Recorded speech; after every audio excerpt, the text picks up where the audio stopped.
And welcome to the International College of Dentists webinar, COVID-19, is the end in sight? An exclusive conversation with world-renowned epidemiologist, Dr. Michael Osterholm. I will be your host, ICD Regent from Ontario, Canada, Dr. Lisa Bentley. ICD Online is an all-new digital platform for college communications, providing a greater outreach and engagement with fellows and the dental community worldwide through live and recorded webinars, videos, and other online content. ICD Online offers innovative means for connection, education, and research in an increasingly virtual world. I now have the distinct pleasure of introducing our very special guest, Dr. Michael Osterholm. Dr. Osterholm is an American epidemiologist, Regents Professor, and Director for the Center for Infectious Disease Research and Policy at the University of Minnesota. Dr. Osterholm has been a senior advisor to the World Health Organization for 3 different diseases and a frequent guest on popular TV shows and the best-selling author of Deadliest Enemies, Our War Against Killer Germs. On November 9th, Dr. Osterholm was named a member of President-elect Joe Biden's COVID-19 Advisory Board. Welcome, Dr. Osterholm. Thank you very much, Lisa. It's a real honor to be with you. I can't tell you how much I appreciate this chance. Thank you. Thank you. We appreciate you being here. Our first question this evening comes from Florida. We know Pfizer and Moderna are using mRNA, which is relatively new to vaccines. It is my understanding these vaccines target the spikes of the coronavirus, which may compromise cell-mediated long-term immunity, i.e., they don't know if there's long-term protection or not, compared to traditional live viruses, which do. If you take one of the mRNA vaccines and there is no long-term immunity, will you be able to take it again or possibly take a different vaccine, which does use a live virus like Oxford's or Johnson & Johnson's that could produce long-term immunity? Well, first of all, there's a lot to unpack here in terms of vaccines that I think would be helpful for the audience. What we're really talking about with these new platforms or new vaccines, think of them a lot like the issue of the old phone you had in the old days, for those that are old enough to remember it, on the wall of your home. There was a hardwired phone. And today, of course, you have your mobile phones. They're both phones. They do different things. The portable cellular phone, obviously much more. And what really is what we're having today with these vaccines, that these are really what we call platforms. So this is the way we're delivering that same type of genetic material or protein material that we would have delivered before in one of the old conventional ways of vaccinating people. You know, think of this as a new way to do something, but that in itself, the principles and what we're asking the body to do and responding to it's the same. So the messenger RNA vaccines have actually been in experimentation use for several decades. And that, for example, they've been a source of a number of vaccines related to cancer. We've also used them for Zika. We've used them for Ebola and so forth. And so this is not completely new. It just seems to be new to the public that's used to having the old cell culture or the old egg-based vaccines. So I just want to be really clear on that. That's what's really new here. But again, the material that we're asking the body to respond to give us the protection is the same, whether we would have used a different kind of vaccine or not. And in fact, when we talk about live virus vaccines, whatever, the chimp adeno vaccine, which is, again, a carrier that is the very same, ironically, that we're also using for Ebola, is then presenting, again, the spike protein, the part of the COVID-19 virus or SARS-CoV-2 that we want to vaccinate against, still presenting that to the human body. The challenge we have is how long protection lasts is not a function necessarily of the vaccine. We know with natural infection that there may be waning immunity over time with coronaviruses. And so what we're really up against is just unlike influenza, that if you get vaccinated against a pandemic strain of influenza, you probably have protection against that for a very, very, very long time, or if you have natural infection. If you get vaccinated for measles, you have protection for a long, long time. With this one, we're just not sure. I would not count it out that we won't have long-term protection for most people. And with that, we're going to be doing studies they're currently underway, what we call pharmacovigilance studies, where we're going to be following the people who have been in the trials to look at what happens to their antibody levels, what happens to their T cell activity, and particularly looking at certain T cell populations. And I might add, there was actually very good news just this week in a paper published looking at non-human primate models, where in fact, on re-challenge, despite the fact that they had had substantial drops in their antibody from the times that they were vaccinated, they actually still have very good protection. So we have a lot to learn about these vaccines, but we're not learning about their safety. We are learning a little bit about their effectiveness, how well they'll work over time. And it may be one day where we will be giving a booster dose, but it also may be that that could last a long, long time, regardless of which kind of vaccine that you get. Thank you. Part two of the question is for patients on biologics like Dupixent that interfere with live virus vax, will mRNA vax also cause a reaction? Well, we're working on that right now. And some of you probably heard that just yesterday in England, as they rolled out their first day of vaccination, 2 healthcare workers who received it, who had a history of reactions in terms of food and medical product allergies, actually also had a significant reaction that required them to receive treatment. They all were out the same day. It wasn't as if somehow that they, were severely ill. And as a result of that, we're refining the recommendations right now, at least for now, to postpone those who have had hypersensitivity problems to food items, to vaccines in the past, until we get more information about that. So one of the things that is ironic about all of this is that at least in the long term, when you get your second dose, the more you react to it in your arm, a sore arm, probably the greater the likelihood you're really having a good take, meaning that you're getting a good immunologic response, is what we want. And so there are going to be 2 kinds of reactions we're going to be looking for. Initially, it's just the immediate one that happens with the first doses of the vaccine. Remember, this is messenger RNA vaccines where we take genetic material, the spike protein, it's encapsulated into a almost like a little bubble of polypeptide that then allows it to be then into the human body, where then it acts like as if it were the virus itself, causing this immune response to the spike protein. And at this point, I'm confident that with what we've seen so far and what we've seen in the past with mRNA vaccine research, that there will be some immediate reactions that occur, particularly after the second dose, sore arms, low-grade fever, influenza-like symptoms in as many as 15 to 20% of people. But I'll tell you right now, from my perspective, that's a very, very small price to pay for protecting you against this fatal disease. And I would add right now that in all these studies that have been done so far involving tens of thousands of people, we have not seen any late reactions, meaning that occurring 1 to 2 months after the second dose, which is also itself a good sign. So it's a stay tuned. We have to be honest and make sure that people know every possible impact that this virus vaccine could have on your health, both from a negative and from a positive standpoint. And right now, I can tell you the positives have it hands down in terms of why you want to get this vaccine. What role do you see for dentists in terms of vaccine administration? I don't know at this point, because each state's plans by themselves, basically call out who should be involved with getting these vaccines out. I've had a long history of working with the dental community.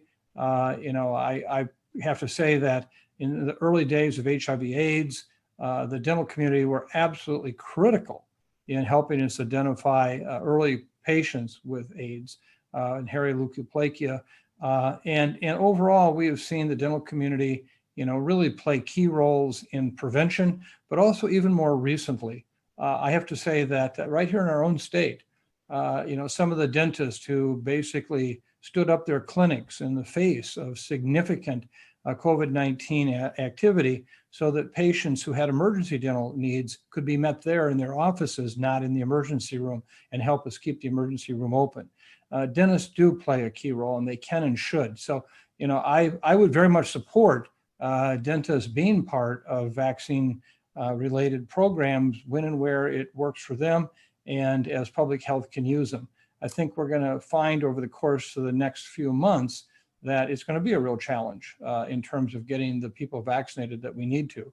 And I look forward to the role that the dental community can play in that. Thank you. What protocols like wearing N95 respirators should dentists observe while treating patients in areas not considered to have high or substantial transmission rates? I'm not sure if I quite heard it, but about N95s, absolutely N95 should be the basic respiratory protection device used.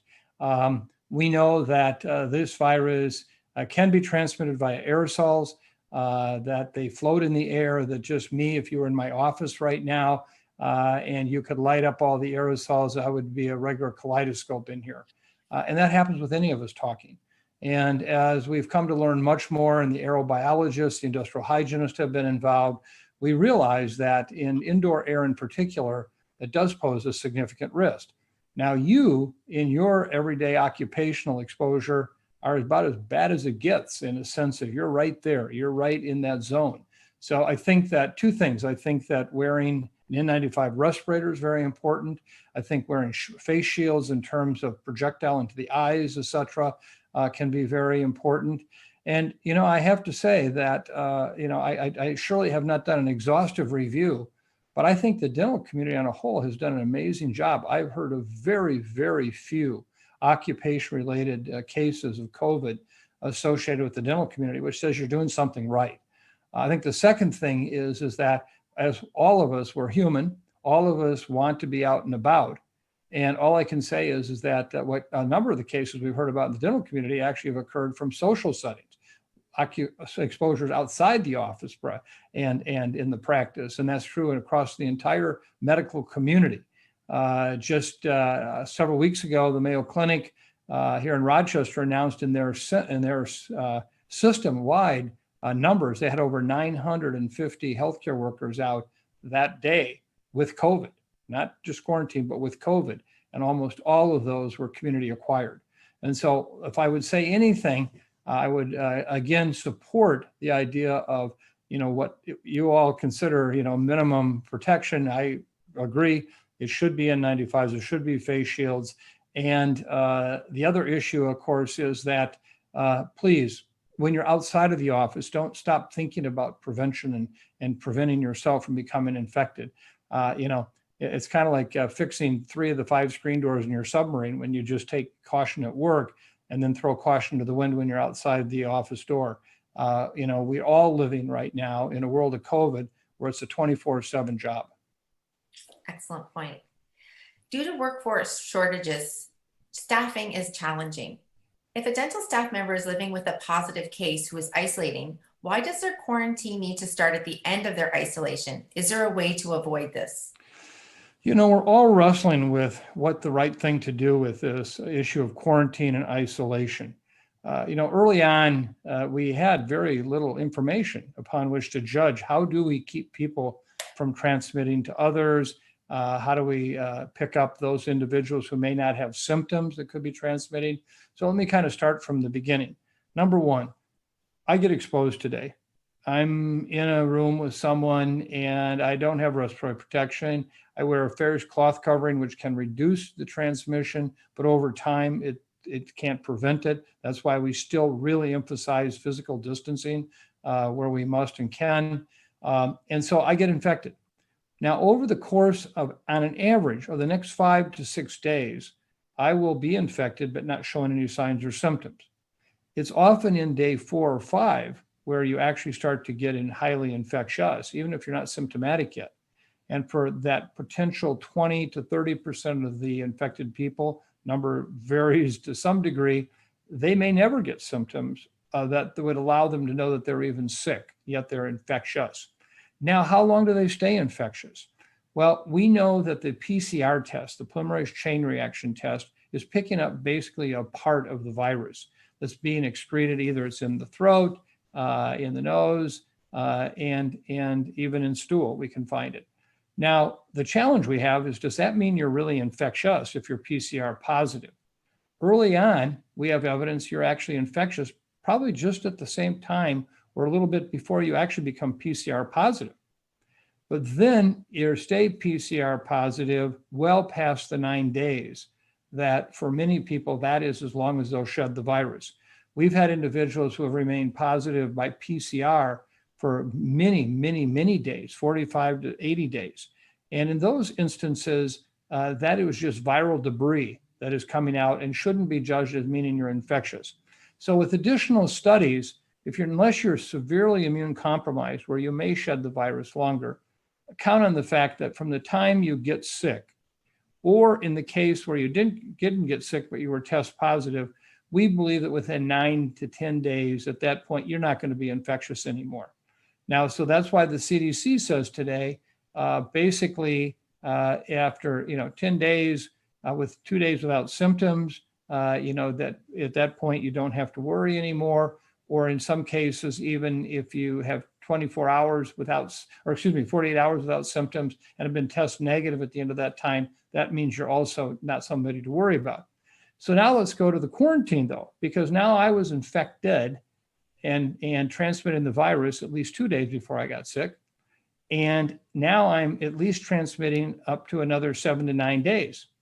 And so what if that person living with me was so fortunate to miss getting infected in those first couple of days, but get infected on the back end? And what we have seen is that can happen. So that's why we have had this longer period of quarantine and when someone needs to quarantine. I think today we are very confident that if it's within 10 days of your exposure and you're not at that point showing any signs or symptoms, that you would have, and if you are infected, your infectiousness has dropped precipitously. And in fact, we even have gone so far as to say at 7 days following your last exposure, if you're test negative with no symptoms, that you can really come off of quarantine. So expect this information to change. It's not that somebody made a mistake. It's just we're learning a lot more about the virus, how long it's being transmitted, when are you most infectious, et cetera. So I hope that helps, both in terms of who the cases are, how long you have to be mindful of their infectiousness, how long a contact has to be concerned about, could I still be coming down with it and transmit to others? And so hopefully the isolation for cases, the quarantine for contacts is a little more clear. Thank you so much.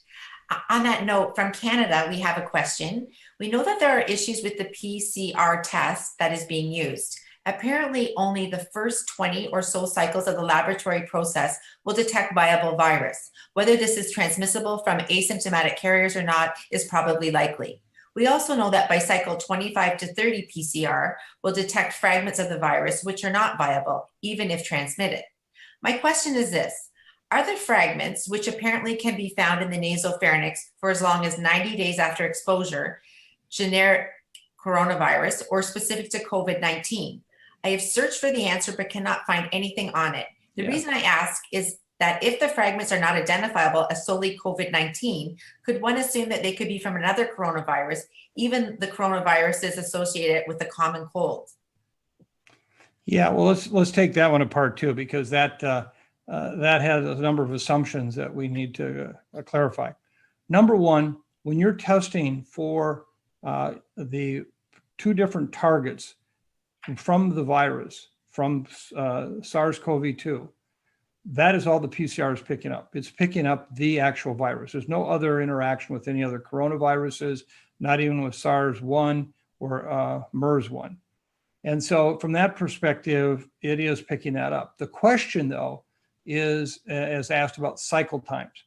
Now just remember, this is sometimes counterintuitive, but the shorter the number of cycle times means that the more of the virus that was present, and in this case, what we're picking up with the polymerase chain reaction, because it now amplifies a fewer number of times and you can pick it up, you can detect it.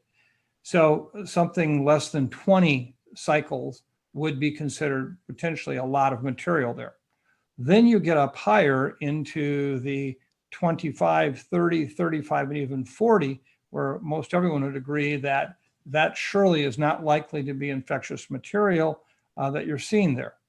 The problem with the assumption that was just made by that very good question is that it matters which side of the infection curve you're picking up.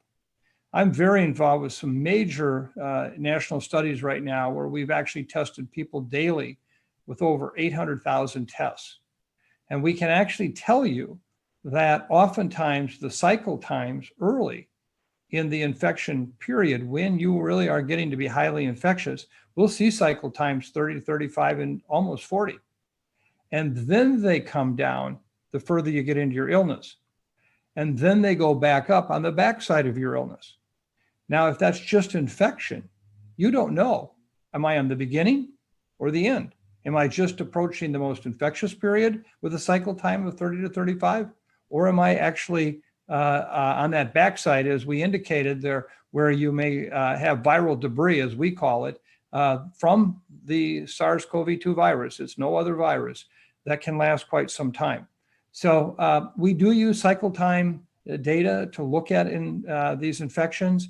The earlier you test someone, you actually may have higher cycle times and yet be more infectious at that point as it's emerging in the infectious period.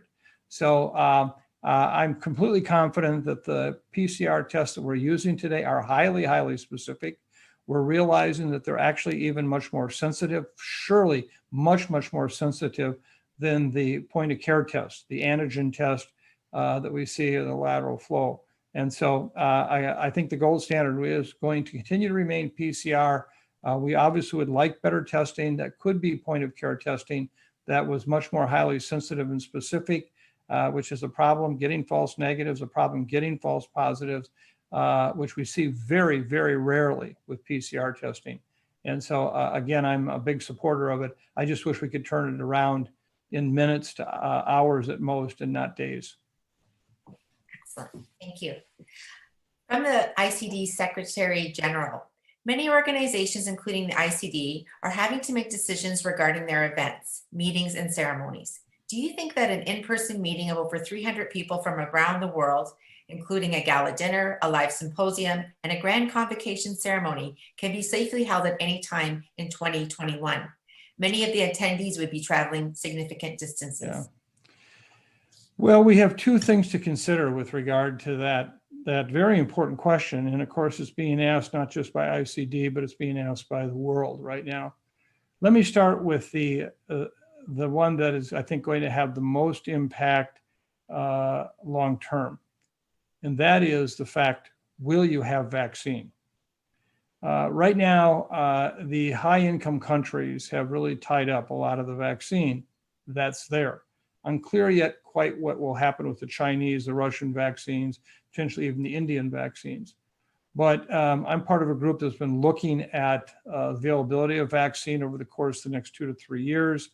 And one of the estimates we have is that if you basically took every manufacturing plant that we have to make the vaccines for COVID-19 and didn't cannibalize childhood immunization so that they still stayed, it would take us till early 2024 before we'd have enough vaccine for the world. And that's using a fairly optimistic view of how much production. If you've been following the situation in the United States, you see that Pfizer has already downed its estimates of how much vaccine is going to be coming to the United States in the earliest days. So at this point, the challenge is you're having an international meeting, even if a number of the countries have actively engaged with their citizens, the residents, to get vaccinated, will the rest of the world have that same access? So you could have an international meeting where you're going to have people coming from countries that may not have had access to vaccine, or if they did, it would be limited to certain people. And I think that's going to be a challenge. So, how do we do this on a basis where people are not being penalized for what really is a sad commentary on high, middle, and low income country access to critical public health tools? And, it didn't help yesterday when our president signed an order in the United States that all vaccine would be delivered to the United States to cover the US first before it ever covered the world.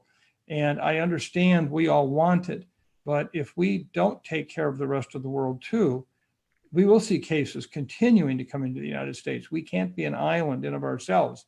We don't have the ability to do it in New Zealand and Australia and Singapore do to protect themselves. So I think that that's number one. And I don't believe there will be enough vaccine in the world by next year to even potentially get to half of the world in terms of vaccination.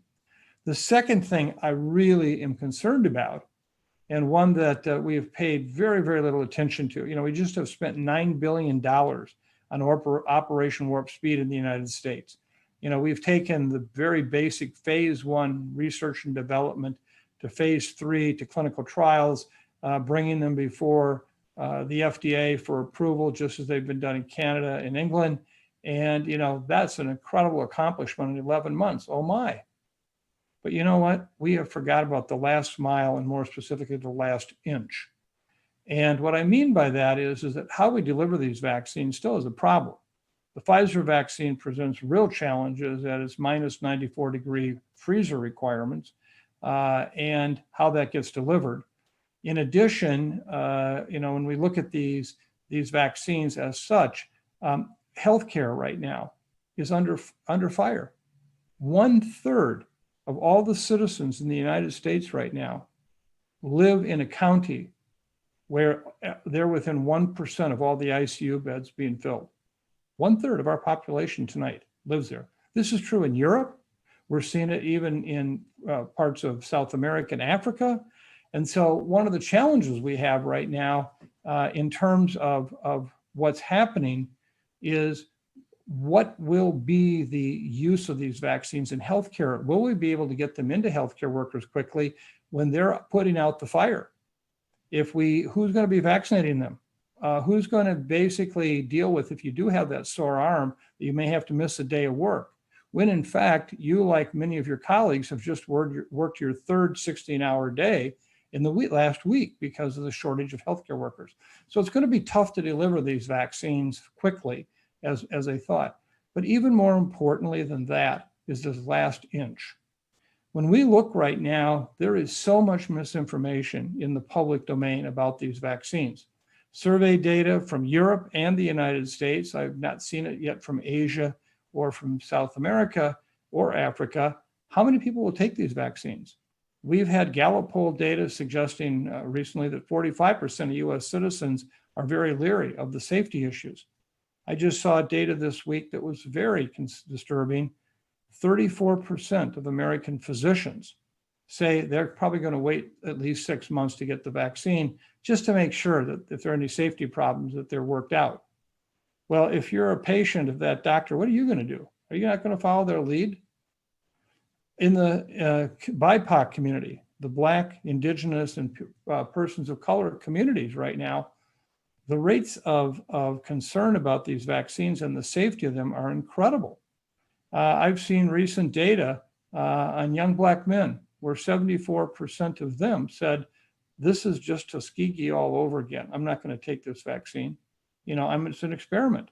And yet these are the populations that are at the highest risk right now of serious disease and dying from this virus.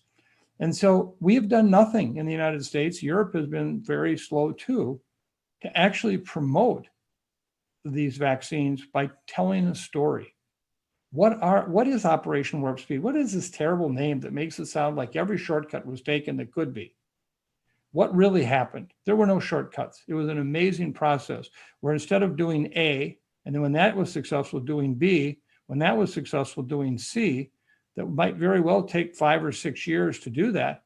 They did A, B, C, D, E, and F all at the same time with the idea that they would waste a ton of money if it failed at B.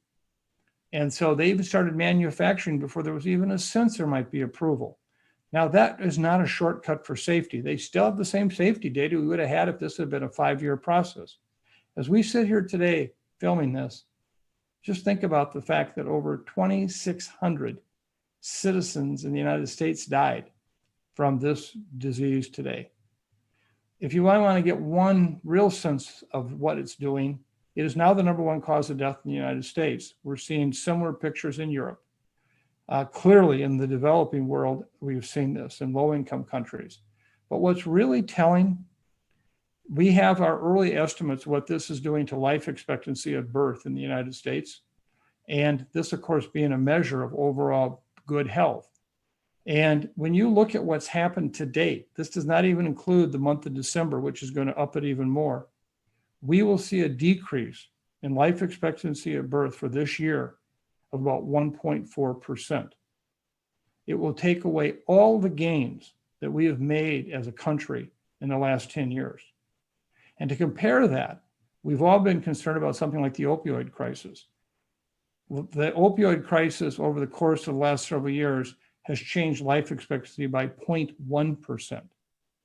If you look at HIV/AIDS, which many of you know all about, in the 1993-94 time period when AIDS was at its very highest peak in this country, it decreased average life expectancy 0.3 years. And here we are, I'm telling you, for 11 months, and we haven't even hit the worst month, it's 1.4%. So we have got to somehow translate that information to the public so we get that last mile of vaccines done. I worry that we're going to have a situation where in the first several months, we won't have nearly enough vaccine for those that want it, and there will be a crisis. And then by February, March, all of a sudden there's going to be the stockpile of drugs, or the vaccines, I should say, that nobody wants, because they're just going to wait and see. And guess what? This virus is going to continue to spread. The pandemic is not going to be lessened by that much, and people will die. And so I am among those committed. We've got to really concentrate right now on this last mile and make sure that we help educate the public why these vaccines are safe. And I've already made the case for why the dental community should be part of that. I put you in a special category. You have people fairly captured when they're there with you. You're right there. You have been an incredible public health educator. And so one of the outreach areas that I've said repeatedly we have to go to is the dental community. And I know already dear friends of mine here in Minnesota who are dentists have already been working on this issue of vaccines and helping their patients understand why it's important for them from a health standpoint to get vaccinated. Thank you. Another question, should vaccine certificates be necessary for events with a large number of attendees? This is an area that we have to figure out what we're going to do. And what I mean by figure out what we're going to do, this is not just all science. This is also society. I've already been made informed that with recommendations for these certificates, that people are already starting to think about networks, how to make fraudulent certificates and sell them. So that people who want to go somewhere and need the certificate, like a yellow fever shot card that says, I got my yellow fever shot, now I can go to certain countries in the world. And so it is going to be important for us to get back to a point where we do feel comfortable being in public spaces. I can't wait to take my grandkids to a Minnesota Twins ball game and feel really good about it. I can't wait. One of the hardest moments for me in this entire pandemic is going to occur on Christmas Eve. I have been bubbled from my 2 kids, their spouses, and my 5 grandkids since March. And for the first time in 38 years, 38 consecutive years, I've read the Polar Express on Christmas Eve to my kids when they were little, when they got older as adults, and then when the grandkids came along. And even last year, my 2 oldest grandkids helped me read it. This year, I have to do it virtually. That just isn't right. But I also understand that unless we get the public to participate and to be supportive of these vaccines and how they do it, we're not going to accomplish that. And to also then understand, so do I need to know if I was vaccinated? Do I need to know if I was actually infected and I do have antibody that would be supportive of neutralizing antibody to a level that somebody would say that was good? We got to figure out how to get back to normal. It won't be the same normal. It'll be a new normal. But at the same time, I can't imagine this unless we do not respond with using vaccines and pursuing that whole approach of becoming immune. I can't imagine us continuing to do this. And if people won't get vaccinated, they will ultimately end up being protected, either because they got infected and died, and now they're no longer a risk of transmitting the virus in the community, or they got infected and they basically developed antibody. Now, I want to add one last piece to this. One of the challenges we're having, and this actually comes back to this idea of a vaccine certificate or a disease response certificate, i.e. I'm an allergic passport, we're seeing 10 to 20% right now of adults, particularly young adults, who initially upon infection are not that seriously ill. But by week 5, 6, or 7, they are experiencing long haulers disease, this chronic debilitating fatigue, along with a brain fog. And when you look at their chest pictures, their lungs, their heart, there clearly is damage. And is this an ongoing immunologic mediated event? There's no virus there, but the immune system is doing this. And I don't think we have a clue yet what's going on. And we've had several recent publications where healthcare workers who are in their 8th to 10th week, with assistance from someone else, have actually written up their story to tell people, please understand what's happening. Some of these people are on 100% oxygen 24/7 at home and not getting better. So again, I come back to the fact that we're going to have to figure out, what do these people have? Do they have a certificate that says, well, I'm kind of in between? I don't know. And so I just want to really make this point very, very clear. We as a society have to come together on this one. This can't be a political issue about masks. This can't be a political issue about, well, I had it, but I really didn't have it. You know, one of the most sad stories I've ever heard about COVID-19 was an older gentleman in an ICU who was dying of COVID. And he didn't ask to talk to his family or his priest. He didn't want any of those to, get last rites or anything like that. He wanted the doctor to assure him that he would go out and tell his family that he didn't die from COVID, he died from pneumonia, because it was such a scar on his reputation to have had this COVID thing. What's that about? What is that? So how are we going to deal with this emotional and political aspects of this? I want to get back to normal. If it means I have to have some identification that I ultimately was vaccinated, had an adequate response, had antibody from a clinical illness, I think we should do that. How to do it, I don't know. But I think now is the time. In my last podcast last week, I went into some detail about why now is the time to start planning for that. And I can only hope in June or July, we can actually start realizing it. That would be really something. Thank you. There are dire predictions for the United States for COVID-19 illness and death, and many experts have suggested antimicrobial resistance could be worse. Do you agree with this possibility? And if so, can you recommend how dentistry as a profession can better communicate about antimicrobial resistance during the current COVID-19 crisis?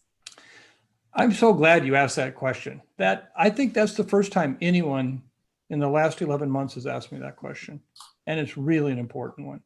Our group at CIDRAP, the Center for Infectious Disease Research and Policy, has a major initiative on antimicrobial resistance, AMR, and trying to help understand how can we reduce the ever-growing risk of resistance by overuse of antibiotics.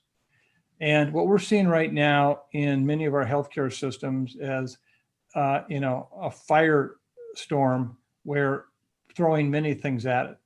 You put this many people in intensive care and you do it with the very best you can, but nonetheless, the chances of infections in that setting is so huge. You basically violate every body orifice we have and create a couple of new ones. That is a setup for infection. And using the antibiotics there is only increasing. And we're even seeing more people right now that are being put on a number of different antibiotics and sent home from hospitals early, or even not being admitted because there's no room. And hopefully this will cover it for what you have, whether it's COVID or not. And not intending the antibiotics to be for COVID, but the possibility you have some other pneumonia. So I think this is a huge issue. In my 2017 book, Deadliest Enemies, War Against Killer Germs, I said that there really are two kinds of pandemics. There's that which is associated with a respiratory transmitted infectious agent like influenza, or in this case, a coronavirus. And the second one is a much slower, insidious pandemic that's going all around the world, which is antibiotic resistance. And, it's a scary thought to think about that my grandparents and great-grandparents grew up in a pre-antibiotic era. And I'm living in an antibiotic era and now watching it enter into a post-antibiotic era. And when you see what's happening globally, you realize how quickly we're losing the firepower of our antibiotics due to resistance, and how for economic reasons, and in addition, just tough scientific reasons, finding new antibiotics is very difficult and getting them. We're running out. And, it's hard for me to imagine that my grandkids are going to grow up potentially in a largely post-antibiotic era, where a scrape on the knee, or a bump somewhere can lead to a life-threatening infection. Giving childbirth takes on a whole new risk again, as it did 100 years ago. So I want to say that I think this is hugely important. I think the dental community has begun to address it, and I give them great credit just on the use of antibiotics relative to the treatment of your own patients. And, we've seen some really outstanding efforts made to better clarify when are antibiotics needed, when is drainage an appropriate place, et cetera. And so, again, I can't say enough about what I think the dental community can offer, and not just for the patients there, but just speaking up as scientists and as they are, as well as clinicians, that this is a huge issue. And, imagine having to practice dentistry 10 or 15 years from now, where when you do need an antibiotic for some kind of serious or infection and you don't have it, that's going to be a huge challenge. In the United States, dentists write approximately 10% of all outpatient prescriptions. The ICD has addressed antibiotic stewardship in our educational efforts. Does the Center for Infectious Disease Research and Policy have online information about appropriate criteria to consider when writing prescriptions to assist with the antibiotic stewardship effort, or do you have any other recommendation for dentists? Yeah, we have a lot on our site, including material for dentists. We have been graciously funded by the Wellcome Trust to actually target antimicrobial resistance. We've worked with a number of other groups across the board, and dental is a key part of that. So I would urge you to go to our site. It's www.cidrap.umn.edu. That's cidrap.umn.edu. And there's a whole section on our efforts in this area. And with guidelines that are available, we've summarized these, we've put these together. We have a whole series of webinars that we put on that are live. We keep current. We, I think, are the only group in the country right now that has a full-time professional science journalist who works just on AMR-related activities to keep it current. And so, yeah, it's there. And I applaud you again. You keep asking these great questions. I applaud you for really addressing this issue, because this is a big one. And anything that the dental community can do to help address it will be a very, very important contribution. Thank you. In keeping with that, as an honorary fellow, you may already know that the International College of Dentists provides free worldwide education to all ICD fellows, other dentists, and any individuals on our website and Facebook. The Center for Infectious Disease Research and Policy is an excellent resource for us. Is there a possibility of increasing our exposure to this free education through your organization on a regular basis?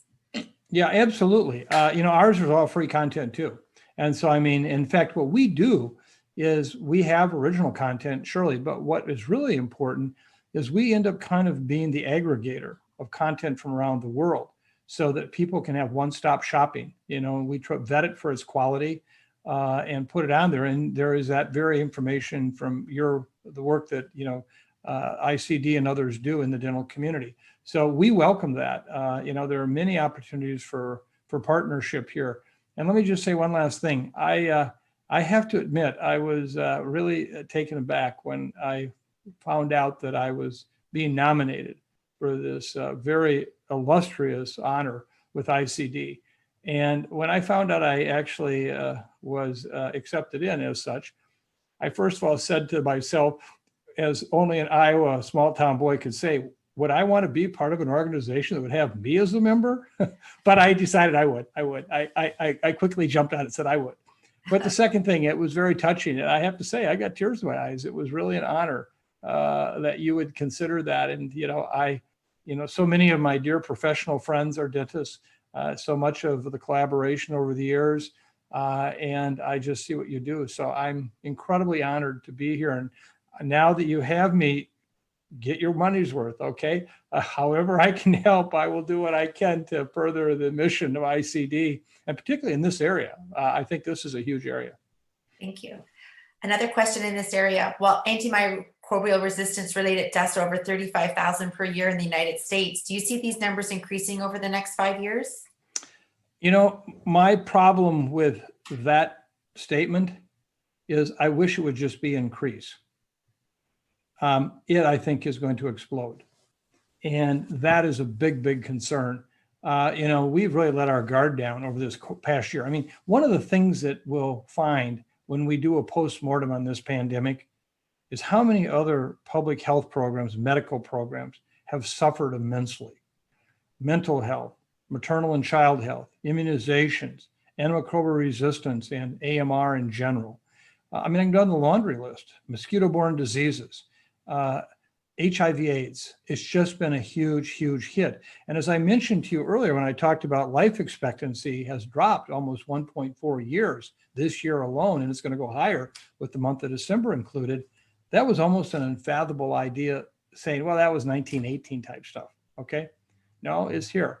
So I think that one of the challenges we're going to have is trying to catch up someday with these lagging health problems now that are occurring. And AMR is one of them, clearly. So I hope it is a situation where it's increasing. You know, I was asked, and it drives home the point. In early August, I went out there and made some pretty wild predictions that people said, well, there he goes again, you know, that crazy guy. And we were at that time at 26 to 27,000 new cases of COVID-19 a day in the United States. And I said, I really believe that this was going to get to well over 200,000 cases a day by Thanksgiving. And it was a combination of pandemic fatigue, people who believed the pandemic were real, and yet, you know, they just were tired of the virus, even though the virus wasn't tired of them. Then there was a sense of pandemic anger, this idea that people who didn't believe the pandemic was real. It was a politically motivated effort. They were not going to, do anything to help partake in public health actions. And then there was just this issue of indoor air as the season became cooler in North America, we see these cases. I was asked, the very reason I answered that question like that is I was asked, do you see the 26,000 cases a day increasing? And I looked at him and said, no, it's going to explode. And then I explained my estimate of 200,000 cases a day by Thanksgiving, which of course was pretty close to the mark. I offer that same answer for antimicrobial resistance. I worry very, very much that it won't just increase, that it'll explode over the course of the next 5 to 7 years. Okay. From the UK, could you shed some light on the allergic reactions to the Pfizer vaccine? I can't say much more than's been in the media. We're all waiting for that, even though I'm on the Biden-Harris transition team advisory board. We're still waiting to get information ourselves. They appeared to be, as some would say, classic hypersensitivity reactions. Both of them had their EpiPens with them right there at the time, have been brought them. So they obviously have had previous episodes similar. The British government said, put a broad warning across if you had food allergies or previous reactions to an immunization, you shouldn't get them for right now. That didn't tell us exactly what happened. I know that we are getting that information today, a more clear-cut answer to that. And so I can't say beyond the fact that both of them recovered within a short period of time and walked out of the hospitals or the institutions where they were getting their immunizations. So, there was nothing that serious about it. But nonetheless, we want to do everything we can to minimize risk. And we may get to the point where, and I speak only for myself here, but, facing a life-threatening disease and having an immunization that may cause you this kind of reaction, we have to do the cost benefit of, well, if you have support staff there, you have the appropriate response to a hypersensitivity kind of issue, what do you still go ahead and take it? And I think we're going to have to really wait and see what that brings us. Thank you. Another question, Dr. Osterholm, thank you for the information. Great program. How long before injection do you warm up the Pfizer vaccine? Well, warm up is a bit of a question here in the sense we actually transfer it from the minus 94 to refrigeration temperature. And at that point, it's how you bring the frozen down to that room temperature. I can't tell you exactly what the time curve is, but the bottom line is you want to basically thaw it out to get to refrigeration temperature, which is then when it will be given. The bigger challenge we're going to have right now is how long will it last and be viable as a acceptable vaccine after it's been refrigerated and has thawed out from the frozen. And we now know initially it was thought that it was going to be a very short period of time. It may be a longer period of time in terms of days that we can still use it, but it still poses a real challenge trying to get vaccine to a number of different areas of the country where minus 94 refrigeration freezing doesn't exist. You can keep it in the shipping containers as long as you have ample access to dry ice, which in some locations, again, in many rural areas of the country, that's a challenge. So this last mile is not easy. It's not easy. But as I said before, right now, the last mile and the last inch together are the two that really concern me. A question from India. Are N95s the safest mask type? Some say they have disadvantages. Well, actually, N95s are highly, highly effective when they're face fitted. You can't have facial hair. You've got to have it fitted to your face and use it, and you have to use it all the time. N95s are like a lot of things in life. If I only use it 90% of the time when I should be using it, doesn't really work all that well. But there are other respiratory protection devices. PAPR is the powered air respirator, which basically is used by an increasing number of healthcare workers, is also very, very highly efficient. And both of them are far superior to surgical masks when you're in a setting with a lot of virus in the air. And of course, face cloth coverings are even a much bigger step down from that. When we can look at and what studies have been done showing that N95 respirators can reduce to less than 1% over many hours what you might inhale in if you didn't have one on, where a gaiter or a face cloth covering, sometimes that same infectious dose can be inhaled in 20 minutes or less using one of those. So it just gives you a relative sense of protection. I still say if you're in public, distance, distance, distance. By the way, drop that term social distancing. It's not, we never want a social distance ever. Anytime now is the time we need it. Physical distance, that's what we're talking about, physical distance. But, and so again, wear face cloth coverings, they will surely reduce what happens in terms of inhaling virus. But at the same time, don't count on those and being the be all and end all like N95s or PAPRs are. They're really the standard. Thank you. Could you comment on the sensitivity and specificity of the various COVID-19 tests? Yeah, well, do we have another hour and a half? This is a challenge because they all vary by what tests they are and what manufacturing. But let me just say in general, the nasal swab saliva tests for PCR are by far the most sensitive and specific. Sensitive meaning that they're really picking up the infection when it's there. Specificity, they're really telling you you don't have it when you don't have it. And this is a huge issue right now because the implications, if I do turn up positive and I'm really not, I get put into, a quarantine or isolation setting kind of thing. I'm aware of several nursing homes recently where they were forced to use point of care tests. Those ones that basically pick up antigen, which can be many, many, many times less sensitive and specific. And I know of these situations in nursing homes where an antigen test was taken and a result back in 15 minutes. And based on that positivity, the long-term care resident was moved to a different part of the long-term care facility and basically put in, quote unquote, the COVID ward. Well, 2 days later, the PCR test comes back and it's negative. That was a false positive. But now it's too late. The patient really is infected because you just put them into an area with lots of virus. So the implications for these are huge. In terms of the point of care tests, they vary. There's this lateral flow I mentioned. There's also the antigen testing. And, we have seen over and over again, just really poor sensitivity specificity with these.